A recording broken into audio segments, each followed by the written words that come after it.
Vamos lá. Em nome do Pai, do Filho e do Espírito Santo. Amém. Vinde, Espírito Santo, enchei os corações dos vossos fiéis e acendei neles o fogo do vosso amor.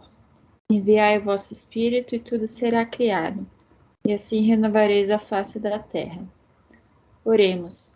Ó Deus, que instruíste os corações dos vossos fiéis com a luz do Espírito Santo, concedei-nos amar no mesmo Espírito que é reto, e gozar sempre da sua consolação. Por Cristo Senhor nosso. Amém.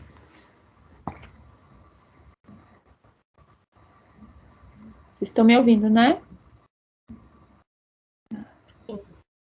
Sim. É que às vezes deu um... Estou. Eu vou começar...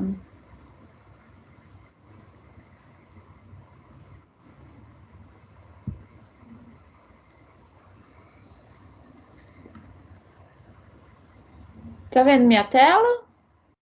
Ainda agora sim. Sim.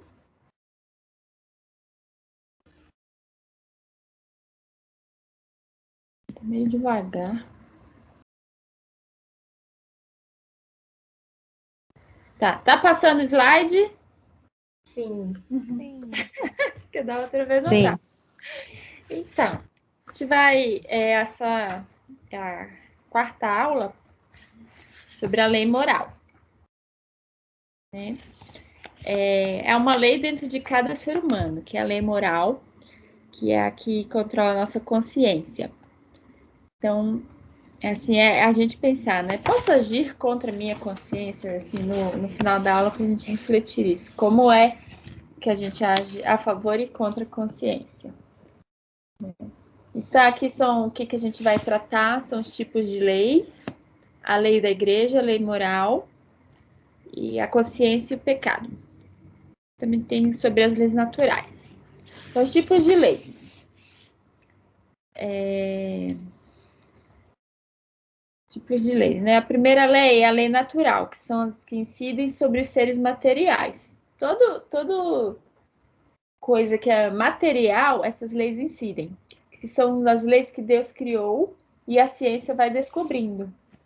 Por exemplo, a lei da gravidade. A gente não pode escolher se quer ou não cumprir essa lei, né? A gente vai pular, a gente vai cair, o livro vai cair, qualquer coisa material obedece essa lei. Também, por exemplo, a lei, né, que tudo nasce, cresce, se desenvolve e um dia, né, as coisas vivas vão vir ao seu fim, né, vão morrer. É algo que a gente não consegue fugir, né? Então, não temos essa opção de cumprir ou não. É impossível não cumprir. E as leis civis, que são as leis criadas pelos seres humanos e que incidem sobre os seres sociais, isto é, sobre o ser humano, né? Os seres que se relacionam, né, socialmente, que é o ser humano. E para que ela seja verdadeira, ela precisa ser justa, né? Está submetida à justiça de Deus, à justiça de Deus. E assim, quando é possível cumpri-la ou não, né? Se ela é uma lei injusta, que nos obriga a fazer coisas assim contra Deus, nós não somos obrigados a cumpri-las. Já se ela é uma lei justa, nós somos obrigados a cumprir. Daí, por exemplo, uma lei injusta, né?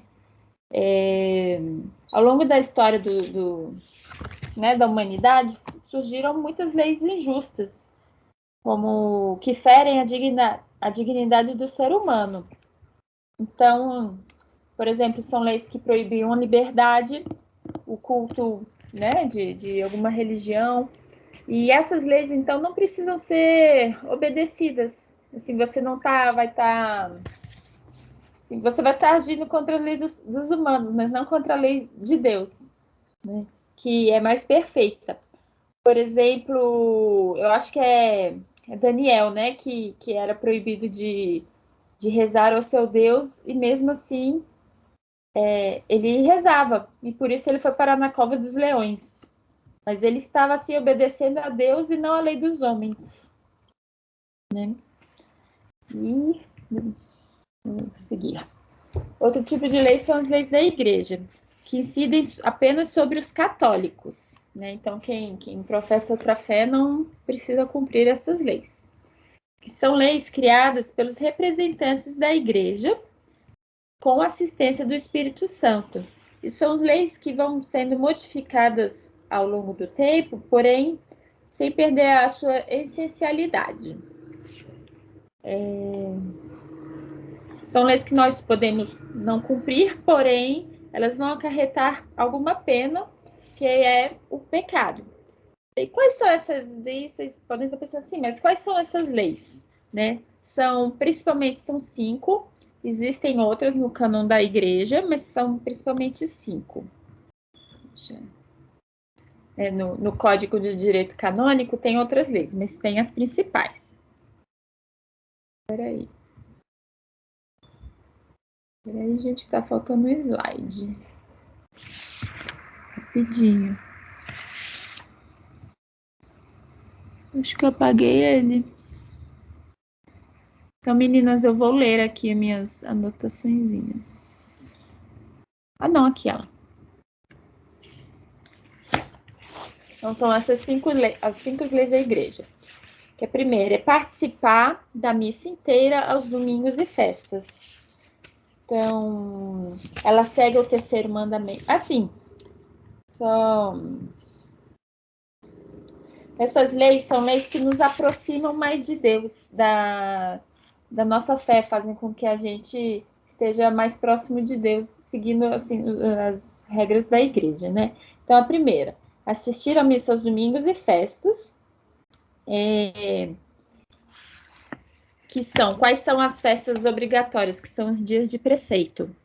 Que não sei se até algumas, não sei se sabem, mas assim, o domingo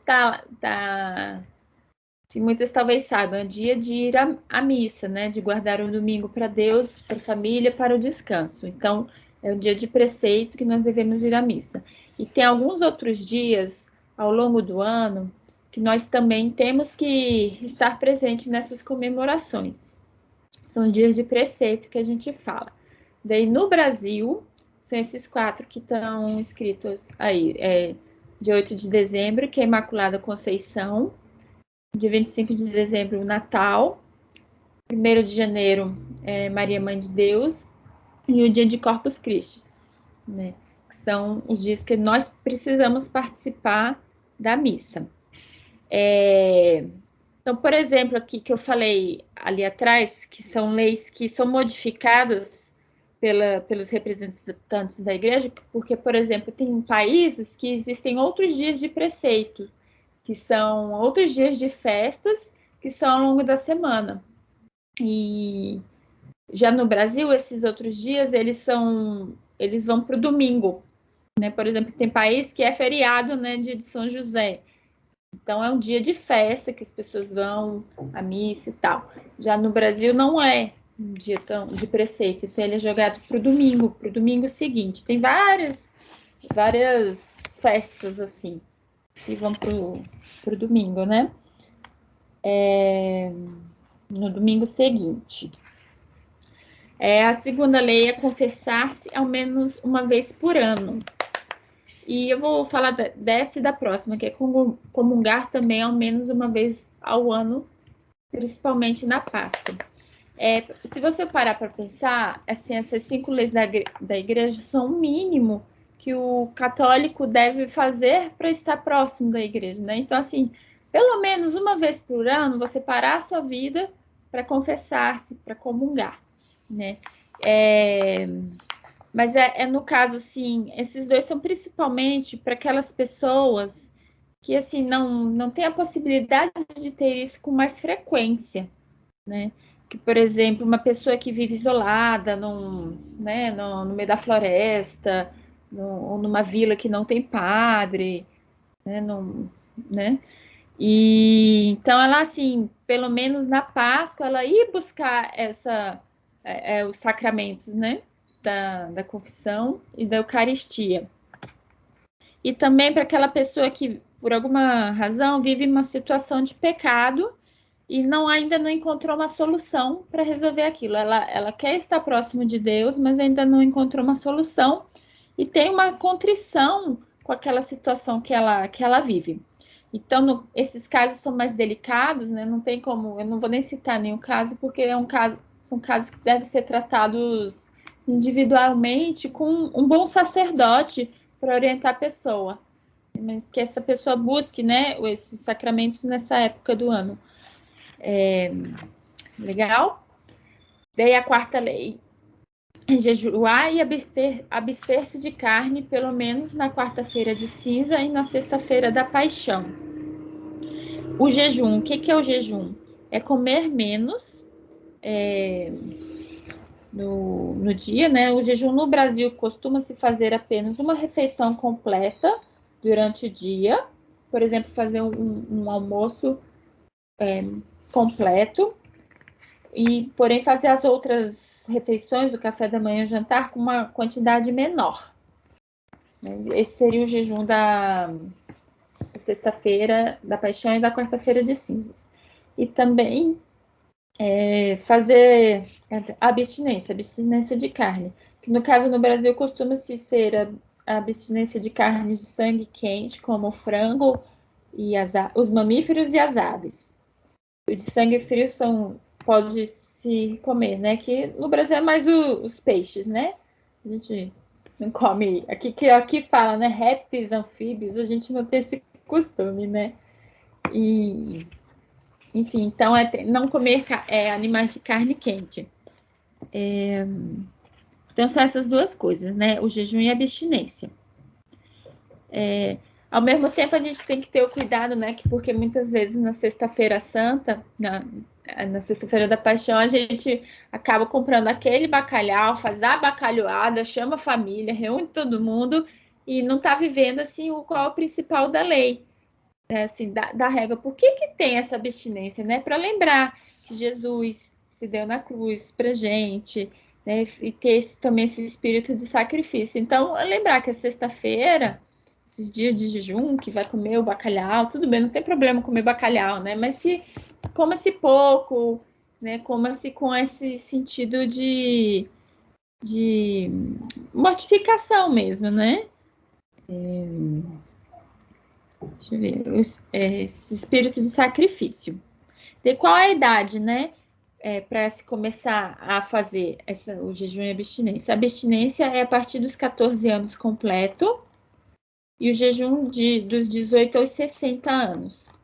Eu sei que, por exemplo, quando a pessoa está gestante, ela pode, ou tem algum problema de saúde, ela pode não precisa cumprir a risca, né? Porque é uma questão de saúde, né? Daí o quinto mandamento é ajudar a igreja em suas necessidades. O que são, né? O dízimo, ou fazer alguma doação específica, né? Saber, né, que nós somos partes da igreja, partes do corpo místico. Então, nós temos, assim, o direito, o dever de utilizar nossos bens, né, que nós temos a administrar nossos bens para ajudar a igreja também. Tá bom? Próximo. Isso aqui eu já falei. Continuando os tipos de lei, tem a lei moral, que é a principal, assim, tema da aula, né? Que ela engloba todas as leis citadas acima e... Cadê? Ela se resume em fazer o bem e evitar o mal. Então, é aquela, assim, semente que tem no coração humano, que é buscar fazer o bem, né? Que a gente, no fundo, da natureza humana, o homem sabe naturalmente o que é certo e o que é errado, né? Então, isso incide sobre os seres livres, isto é, sobre os seres humanos, porque para escolher entre o bem e o mal, tem que fazer uso da sua liberdade, né? Então, por exemplo, um animal, ele faz um pouco por instinto, né? Ele tem a escolha dele, mas não com essa liberdade que nós temos entre o bem e o mal. E incide sobre todas as pessoas, não apenas sobre os católicos. Daí eu vou ler aqui o ponto 1950 do Catecismo, diz o seguinte, deixa eu achar ele. A lei moral é obra da sabedoria divina. Pode-se definir a lei moral, no sentido bíblico, como uma instrução paterna, uma pedagogia divina. Ela prescreve ao homem os caminhos, as regras de comportamento que levam à felicidade prometida. Proscreve os caminhos do mal, que desviam de Deus e seu amor. É ao mesmo tempo firme em seus preceitos e amorosa em suas promessas.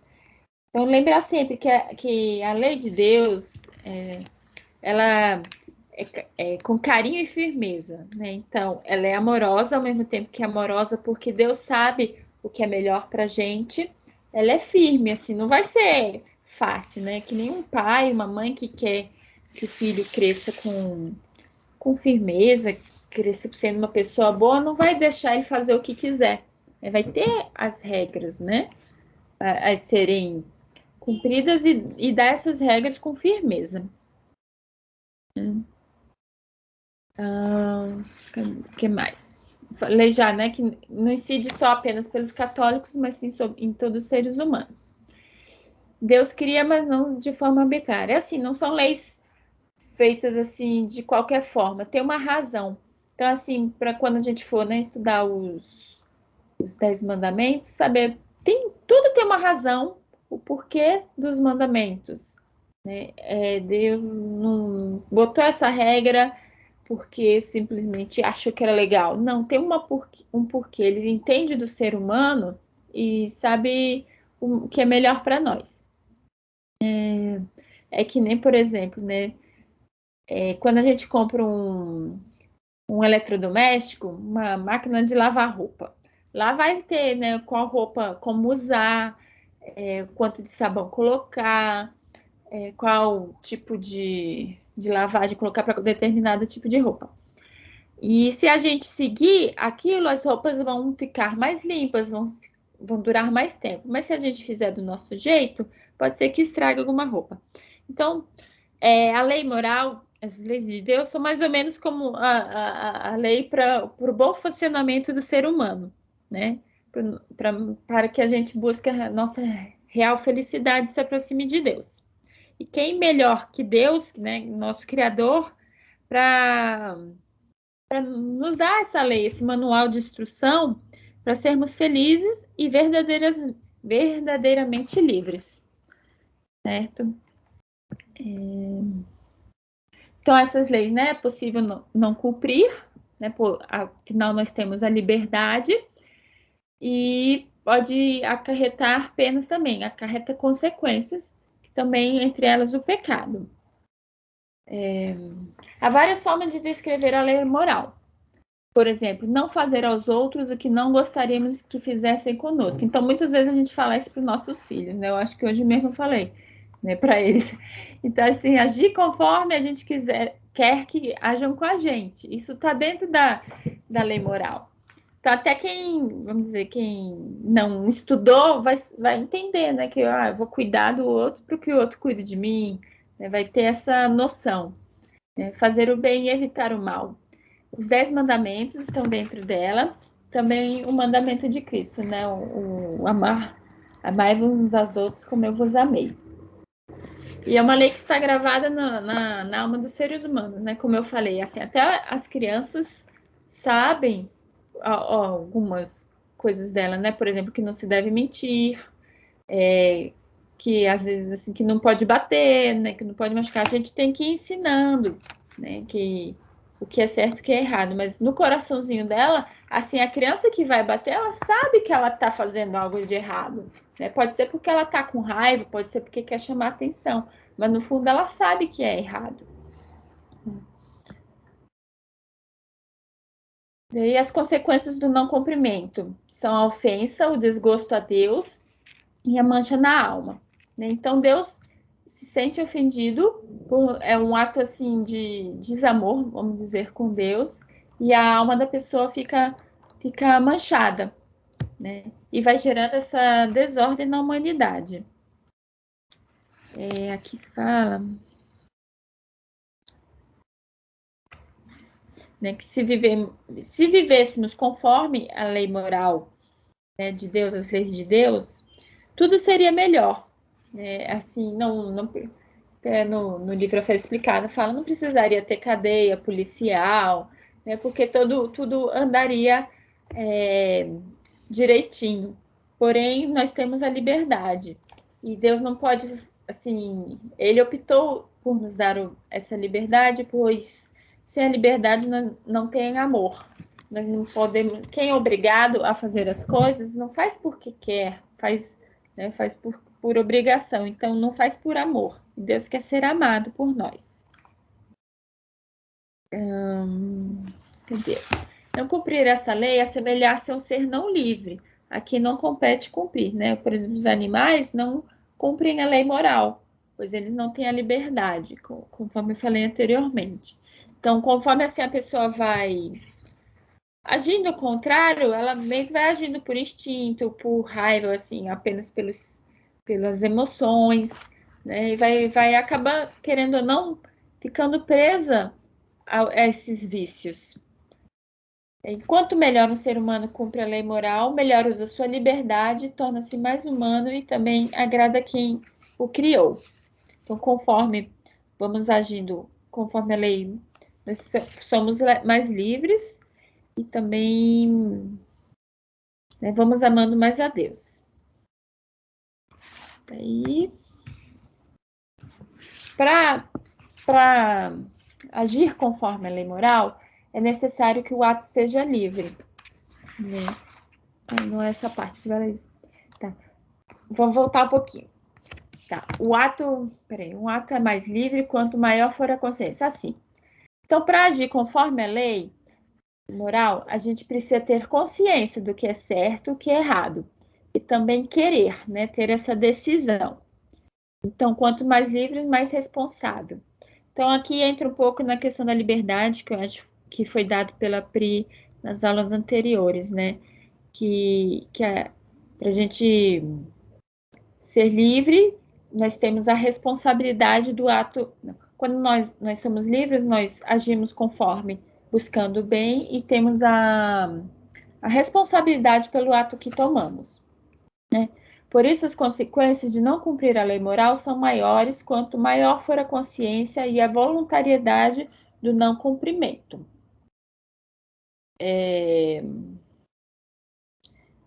Então, assim, conforme a pessoa tem mais conhecimento sobre o que é certo, o que é errado, aumenta também esse domínio da vontade. Então, conforme eu sei se é a coisa certa ou errada, eu vou ter maior vontade de não fazê-la, né? Podemos até usar assim na questão da alimentação. Se eu sei que um determinado alimento não me faz bem, eu vou ter mais força de vontade de não comê-lo. Se eu acho que tudo bem, né, sei lá, tomar Coca-Cola, não.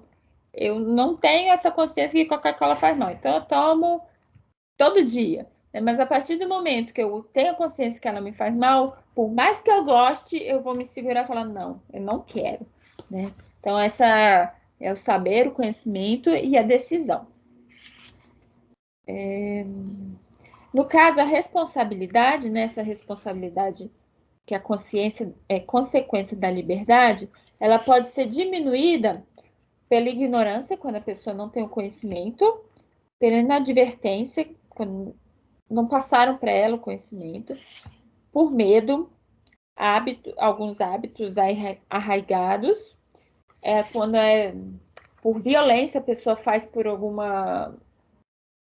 assim, alguém mandou fazer, ou por um ato de violência a pessoa fez, ou por alguns fatores psíquicos. Né? O que é diferente, por exemplo, da ignorância querida, por exemplo, eu não quero nem saber, né, sobre determinado assunto, né? Eu não quero nem saber quais alimentos fazem bem, quais fazem mal, para não ter que escolher. Então, eu prefiro viver na ignorância, né? No caso, até assim, vocês estão aqui, vocês estão ganhando mais conhecimento, né? Conforme na aula passada a gente falou, quando a gente conhece mais a Deus, consequentemente, nós vamos mudando nossa forma de viver. Então, pode falar, não, isso aqui vai ter que mudar a minha forma de viver, às vezes, assim, alguma coisa no casamento, alguma coisa na criação dos filhos, algum hábito, eu não quero nem saber disso. Então, essa ignorância querida, eu não quero saber para não ter que viver aquilo, né? O que é errado também. Pois não saber, assim, você tem que acabar arcando com as consequências também daquilo, né? Que você não saber de algo cria algumas consequências também. Deu para entender, né, gente? Então, quais são as fontes da moralidade? Tem o objeto escolhido, que é o ato, né, a intenção, por que fez, e a circunstância pessoal. Por exemplo, aqui nós estamos, eu coloquei alguns exemplos, né? Nós estamos tendo uma aula de doutrina, né? Que é o objeto, estou dando aula, vocês estão assistindo. A intenção é aproximar-se de Deus, conhecer mais sobre Deus, né? Aumentar essa intimidade com Ele. E a circunstância aí depende de cada uma, né? Eu estou aqui em casa, as crianças estão com meu marido, tem gente que não tem marido, ou não tem filhos, né? Cada uma está na sua circunstância, certo? Porém, assim, essas três fontes, conforme elas ocorrem, elas podem tornar o ato moral ou imoral, é bom ou ruim. Por exemplo, no caso de fornicação, né, da traição, o objeto escolhido é a traição. A intenção, vamos dizer que a pessoa escolhe que a intenção é boa. Né, sei lá, porque o casamento já não tá bom, então se vou ser mais feliz desse jeito, não sei o quê. Vamos dizer que, sei lá, a pessoa acha que é algo bom, né? Pelo fato da fornicação ser um objeto ruim, uma coisa má, né? O que ela faz é mal, todo o resto fica ruim. É um ato ruim, né? Um ato mau. Né? Outro exemplo por exemplo, o objeto é bom, o ato escolhido é bom. A pessoa escolheu fazer uma doação para um orfanato. Né? Isso é uma coisa boa, vai doar, sei lá, dinheiro para o orfanato. Porém, a intenção não é ajudar necessariamente ao próximo, nem alegrar a Deus com esse ato, mas sim a minha intenção é colocar nos jornais que eu estou ajudando o orfanato, então, né, quero que todo mundo saiba que eu sou boazinha. Então, nisso, o ato, apesar de ser o objeto ser bom, a intenção não é boa, então torna o ato ruim, certo? E outro exemplo, o roubo, que daí se o objeto é ruim, o ato é ruim, é mau. Se a intenção é ruim, o ato é mau. Mas, por exemplo, a circunstância, ela depende assim se a circunstância em si, apenas ela não torna o ato mau ou ruim, mas ela agrava o nível, vamos dizer, né, de bondade e maldade do ato. Por exemplo, né, o roubo é um ato ruim, né? Mas a pessoa roubou porque a família está passando fome e precisa, né, de alguma comida. Então, a intenção é boa, dar comida para a família, né? E, por exemplo, ela roubou a galinha do vizinho, né? Então, essa circunstância. Então, é um ato mau, né? Pois o objeto foi ruim, mas é um ato mau leve, vamos dizer assim. Mas, por exemplo, não, eu quero dar comida para minha família, mas eu roubei 5.000 reais da poupança da vizinha, que ela só tinha esse dinheirinho. Então, isso torna o ato mau grandioso. Não sei se vocês conseguiram entender, né? Mas, assim, é uma parte meio filosófica da coisa. Só para vocês entenderem, né? E tá. Daí também a questão dos sentimentos. O sentimento é bom ou ruim? Né? Eu senti raiva do meu filho porque ele, sei lá, gritou comigo, eu senti raiva, né? O sentimento de sentir raiva, ele não é não é bom nem ruim, ele é um sentimento, a gente sente. O que é bom ou ruim é o que eu faço com ele. Eu senti raiva e vou bater na criança, eu senti raiva, vou contar até 10, vou para o quarto, dar um berro e depois eu volto e converso com a criança, né? Então, o que eu escolho fazer com ele que vai tornar o ato bom ou ruim, né? Aqui eu botei os exemplos da paciência, escrito paciência, mas eu acabei contando da raiva, mas é mais ou menos a mesma coisa, né? Uma tá ligada com a outra.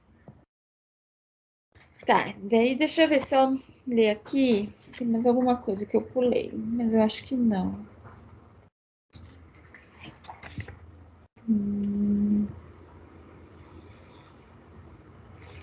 Tá.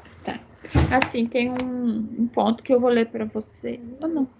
Rapidinho, gente. Pode fechar. Essa é a Gabriela, não sei se vocês estão vendo.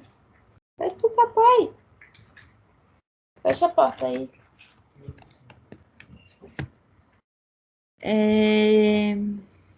Tá. Agora a gente vai falar sobre a consciência. O que é a consciência? É uma voz íntima que julga os nossos atos. Ela premia com satisfação os atos que julgamos ser bons e repreende com remorso os atos que julgamos ser maus. Então, conforme a nossa consciência está formada, dependendo do que a gente faz, nós mesmos vamos sentir se foi um ato bom ou ruim, né? Assim, nós sentimos, vamos dizer, na nossa alma essa consequência do ato, né? Ela aplica a lei moral a um ato concreto que fizemos no passado, que estamos fazendo no presente ou que planejamos fazer. Então, a consciência ajuda, né, tanto a pensar o que a gente já fez, ao que estamos fazendo e a planejar o futuro. Atua como um bom juiz, né? Conhece a lei e a aplica sem alterar a lei. Aí eu me perdi aqui. Para formar bem a consciência, temos que conhecer a lei moral e colocar em prática o bem, procurando uma boa orientação. Assim, então é importante, assim, se eu estou em alguma situação que eu não sei como agir, né, buscar informações, né, de o que é melhor ser feito e também pode ser até buscar orientação com alguma pessoa que tenha bons critérios para tomar uma decisão correta. Né, que seja um diretor espiritual, uma amiga que tenha uma boa formação. Até hoje mesmo em dia, né, assim, tem psicólogos bons e tem psicólogos que vão dar maus conselhos, né? Então, assim, ver qual é o profissional que você está buscando, né? Assim, porque ele pode te atrapalhar nisso. E a consciência pode ser verdadeira quando julga acertadamente o que é bom e o mal o que é mal. Então, na formação da nossa consciência, conforme a gente vai formando, ela pode estar com ideias, né, que nos levam à verdade, ou então ou que nos levam ou que ela seja falsa, quando julga as coisas de forma errada. Acha que o que é bom é mal, o que é mal é bom. Hoje em dia, a gente vive numa sociedade que anda meio bagunçada. Eu acho que as sociedades sempre tiveram, né? Essas coisas boas que achavam que eram maus e maus bons. Mas hoje a gente vê isso bem claramente. Então, saber, né, que a consciência ela pode vir a ser deformada conforme as coisas que a gente aprende, o que lê, o que assiste, a música que escuta, né? E com isso, sim, vamos mudando, né, essa noção do bom e do ruim. Hoje em dia, até com o relativismo, o bom e o mal depende da circunstância, do que você acha de você. Você pode achar que é bom, o outro pode achar que é mal. Né? Então, cuidar com isso. Então, sempre estar buscando formar a consciência. E cuidar, né, com essas influências externas que estragam o nosso conhecimento. Por exemplo, com a música. Na nossa geração, né, tinha a música do El Chan, né, que falava tudo que é bonito é para se mostrar. Né? Então, a gente cresce ouvindo aquela música, falando tudo que é bonito, que é para se mostrar.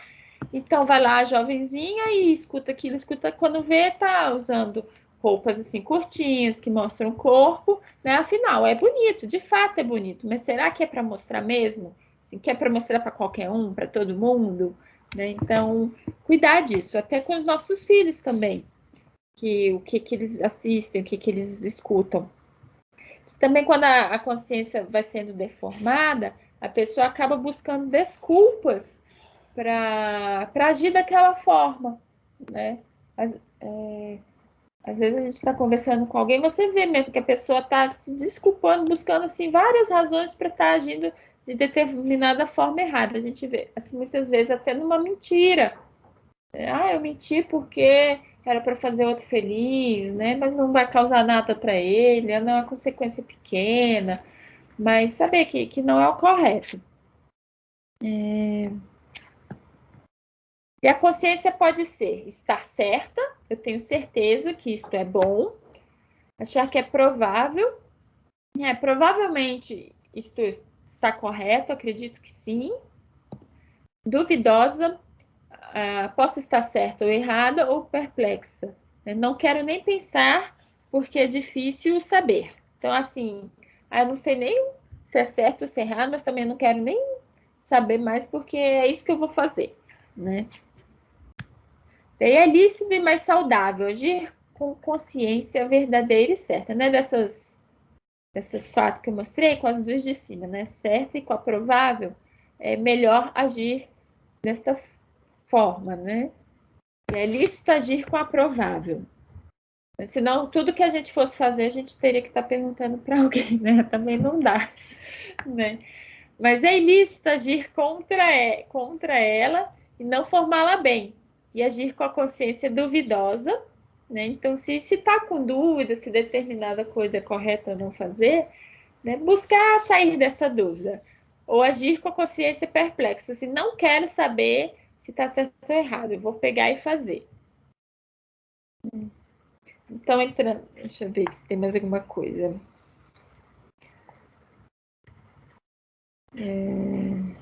Assim, entrando um pouquinho, voltando aqui na questão da consciência, né? Que é tão importante, né? Saber o que é certo e o que é errado, porque se a pessoa, ela acha que algo é pecado, né? No caso, né, no católico, acha que algo é pecado e comete esta coisa, este ato, ela estará pecando, pois a sua consciência, na consciência dela, é pecado.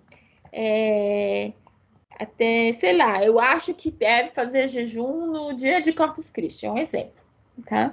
Eu acho que deve fazer jejum no dia de Corpus Christi.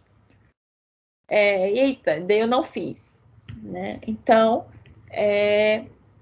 eu não fiz porque, assim, conscientemente eu não fiz. Então, eu cometi um pecado, pois na minha consciência eu achava que deveria ser feito, entendeu? Então, buscar sanar as dúvidas para agir corretamente. Daí, assim, sei lá, você vai confessar, vai lá, ei, padre, eu não fiz jejum no dia de Corpus Christi. Daí ele vai te explicar, não, mas não precisava, né? Você vai, tem a contrição, ele vai dar, né, dar a penitência e tal, mas a partir daquele momento você acha que não vai saber, vai ganhar sabedoria, né? Saber que não estava errada. E também é importante, né, a questão do silêncio interior, né, quando temos que tomar alguma atitude importante, fazer silêncio, fazer uma oração, conversar com Deus, para conseguir tomar essa atitude da forma certa e não agir no impulso, né? Pois o prudente é aquele que escuta Deus, certo? Escuta a voz da consciência. Já estava lendo aqui, deixa eu ver se eu acho antes de começar a aula. Aqui, o juízo da consciência. É o ponto 1777 do Catecismo da Igreja. E presente no coração da pessoa, a consciência moral lhe impõe no momento oportuno fazer o bem e evitar o mal. Julga, portanto, as escolhas concretas, aprovando as boas e denunciando as más. Atesta a autoridade da verdade, referente ao bem supremo. de quem a pessoa humana recebe a atração e acolhe os mandamentos. Quando escuta a consciência moral, o homem prudente pode ouvir a Deus que fala.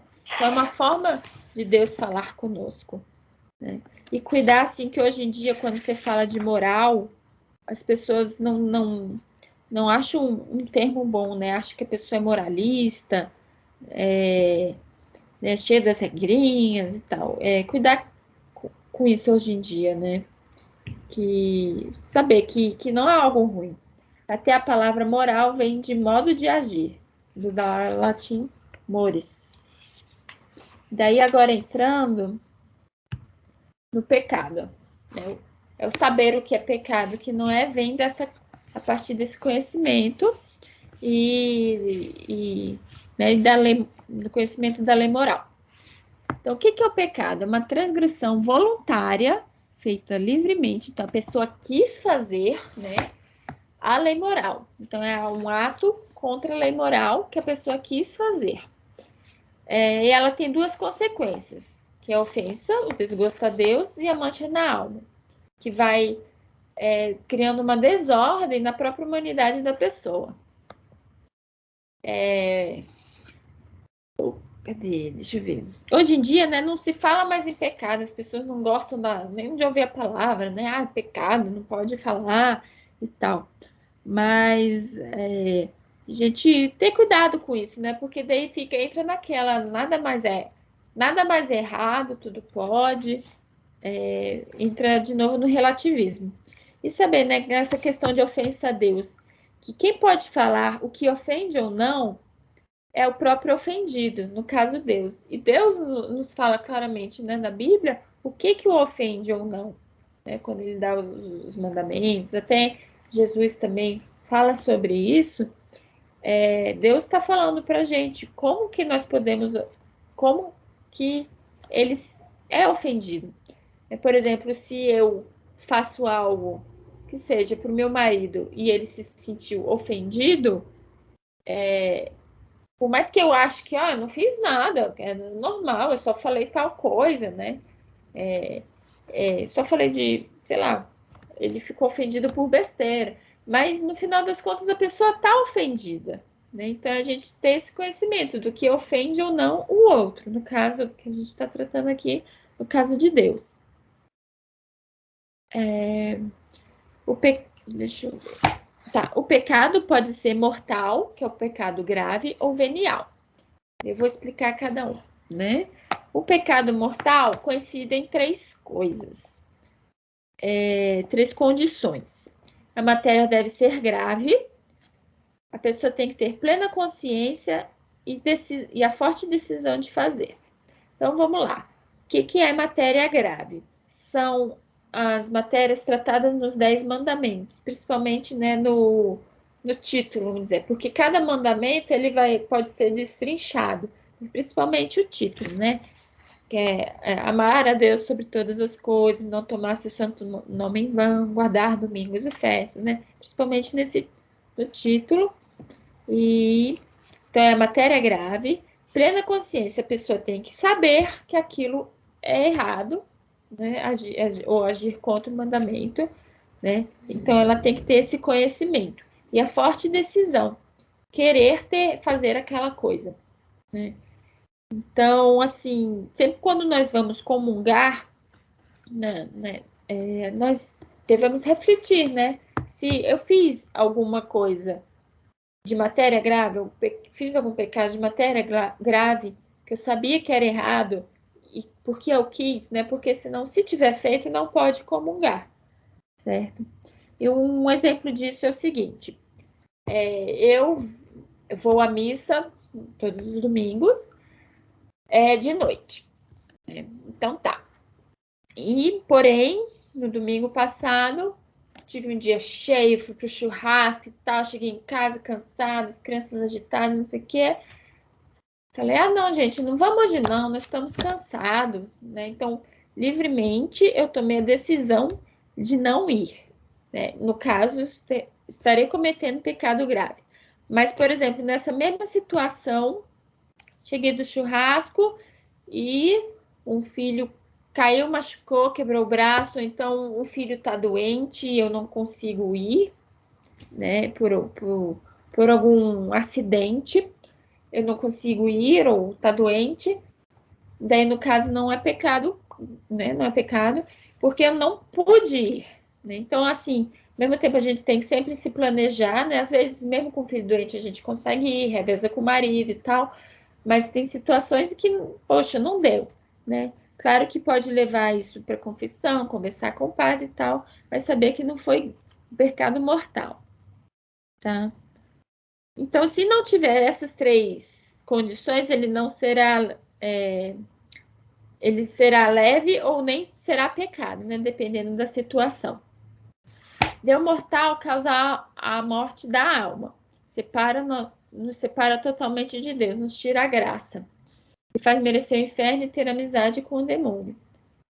E querendo ou não, assim, conforme nós vamos fazendo, eu faltei a missa domingo passado, daí na próxima eu fiquei com preguiça, e daí na outra eu tinha que estudar e tal. Daí nisso a gente vai se afastando de Deus cada vez mais, né? Enfim, é por um exemplo, mas se você for ver, conforme vai fazendo e não tem essa contrição, a gente vai se afastando mesmo. E sempre buscar a confissão imediata, não ficar esperando, né, a Páscoa e tal. Não, busca confissão imediata. Se há pecado mortal na alma, antes de confessar ou fazer um ato de contrição perfeito, a pessoa fica sem o estado de graça. Os atos bons não são meritórios para a vida eterna. Cada pecado mortal tem todos os efeitos de pecado mortal. Então, a pessoa está afastada de Deus, né? Porém, quantos mais pecados mortais é a pior situação, pois é difícil voltar a Deus novamente, né? E se o pecador assim morrer, sofrerá mais no inferno. Não sei, por exemplo, no caso da traição, né? Por exemplo, se o cara vai, né? Se uma pessoa começa a trair o cônjuge que seja com, né? No caso até da pornografia, já tá cometendo, né? A traição aí. Vai na pornografia e tal, não sei o quê, daí vai conhece uma menininha legal no trabalho, né? Não sei o quê, quando vê, tá traindo. Então, cada vez mais a pessoa tá se afastando e é mais difícil voltar, porque ela vai criando até um vínculo com outra pessoa, né? Daí estraga o casamento e tal. Então, saber disso, que é melhor cortar pela raiz. Né? E aqui, se o pecador morrer assim, sofrerá mais no inferno. Eu não sei se a Pri deve ter falado na aula, que eu não assisti a parte que ela falou sobre o céu, né? Mas o céu, assim, quanto mais assim, o bem nós fizemos aqui na Terra, né? Assim, todos nós seremos, assim, quem vai para o céu vai ser feliz plenamente no céu. Porém, assim, uma pessoa assim, que a gente compara com garrafas, um copo, se um copo está cheio, ele está cheio em sua plenitude, né? Já uma garrafa de 2 litros, se ela está cheia, ela está mais cheia que o copo, mas está cheia em sua plenitude. Né? Então, assim, nós seremos felizes plenamente. E a mesma coisa ao contrário, né? No inferno, se vamos dizer, o copo tá vazio de Deus, né? Se ele estiver vazio, ele está vazio de Deus, mas a garrafa, em comparação com o copo, ela está bem mais vazia de Deus do que ela poderia estar cheia. Não sei se está ajudando, né? Mas foi isso que eu pensei com essa frase. Né? Agora, o pecado venial. É uma matéria leve, né? A pessoa tem que saber e querer, né? Só assim. Ou também uma matéria grave que não sabe e não quer. Então, ambos são pecados veniais, né? Vamos dizer, sei lá, é meio difícil, né? Mas a pessoa não sabia que não podia matar, é meio difícil isso, né? É uma matéria grave, mas ela não sabia e não quis, né? Então, seria o venial, certo? Afasta um pouco de Deus e vai enfraquecendo a alma. E vai predispondo ao pecado mortal, vai fazendo com que ela fique mais fácil cometer o pecado mortal. O pecado venial é perdoado na missa, porém também devemos confessá-los, né? Quando fazemos um exame de consciência e ver se que que cometeu pecados veniais, o que é mais comum a gente fazer, né? É também confessá-los, pois assim também ganhamos graças diante de Deus, graças para não cometê-los novamente e crescemos em humildade. Por exemplo, um pecado venial, né, é a preguiça, né? Sei lá, eu tinha um horário para acordar, tocou o despertador, eu botei no soneca e fiquei na cama, né? Rolou a preguiça, assim. Então, às vezes, confessar é uma coisa besta, mas conforme nós vamos confessando, nós vamos ganhando graças para melhorar cada vez mais. Não que seja assim, a paciência, é uma luta de toda mãe, né? Ai, perdi a paciência com meus filhos, né? Tá dentro daquilo, assim. Ficar nervosa faz parte. O que eu fiz com a minha raiva, né? Com a minha impaciência, né? Qual ato eu tive? Se eu perdi a paciência mesmo, eu vou pedindo perdão, né? Para ganhar mais graças. E é incrível como isso ajuda mesmo. E o pecado. Todo pecado nos deixa mais inclinados para o mal e menos para o bem. Há pecados que são diretamente contra Deus, né? Assim, os 3 primeiros mandamentos. Por exemplo, a blasfêmia, no caso, está no segundo. Outros diretamente contra si mesmo, a vaidade, por exemplo, e outros ainda diretamente como o próximo. Por exemplo, matar outra pessoa. Porém, todos eles estão interligados. Um afeta, né? Quando eu peco apenas contra mim, acaba que eu estou, né? Se eu pecando, assim, pecado de vaidade, de luxúria, né? Acaba que vai refletir nos outros, vai refletir em Deus. E até por causa da comunhão dos santos, nós estamos todos interligados. Mas aqui, né? Mas todos são contra todos, porque todos ofendem a Deus, todos mancham a própria alma e todos privam o próximo do bem que o pecador poderia lhe fazer se não tivesse ofensa manchada, né? Então, saber que a gente poderia ter feito algum bem. Também tem, né, os pecados internos, por exemplo, o ódio, e os que não fazem mal a ninguém, como a preguiça, né? Que eu dei o exemplo assim, é só para mim, tá fazendo mal só para mim, né? Sempre fazem mal para alguém. E lembrar, né, que eles podem ser em ações, em atos, em palavras e também em omissões, quando a gente deixa de fazer alguma coisa. Todo pecado é pessoal, nasce no interior do ser humano.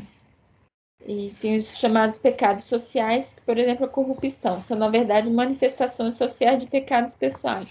Então, né, assim, no Brasil, todo corrupto, todo política corrupto. Não, assim, tem alguns, são pessoas que cometem aquilo que acabam criando os pecados sociais, certo?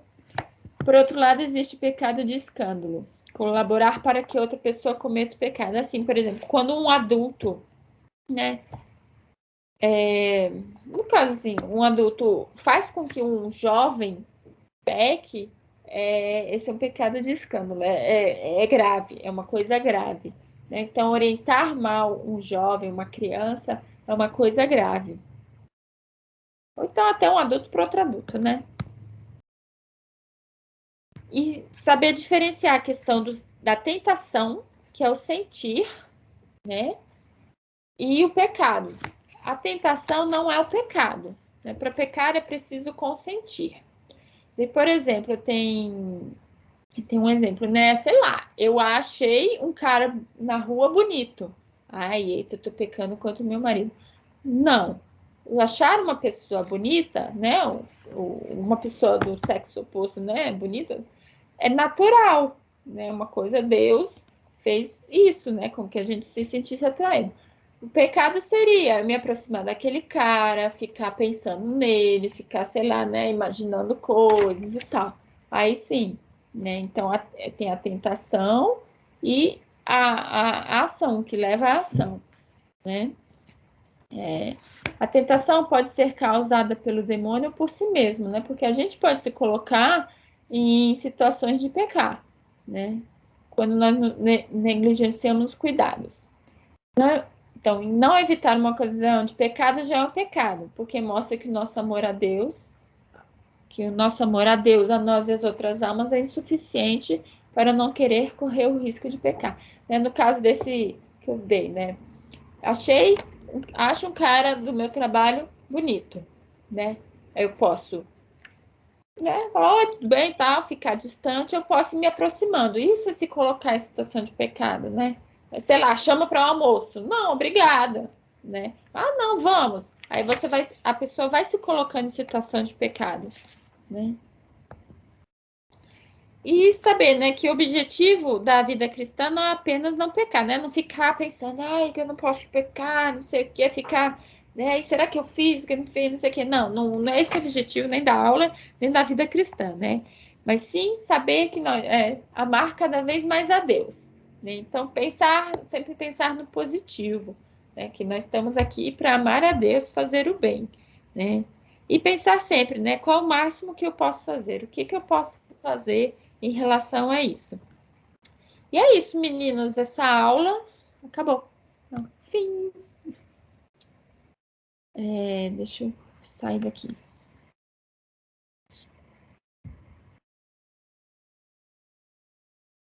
sei se vocês têm dúvidas, se eu souber explicar. Ninguém quer falar alguma coisa? Eu vou parar a gravação, tá? Daí vocês sentem mais a vontade de perguntar. Ai, Valência, foi ótimo. Gostou? Parar.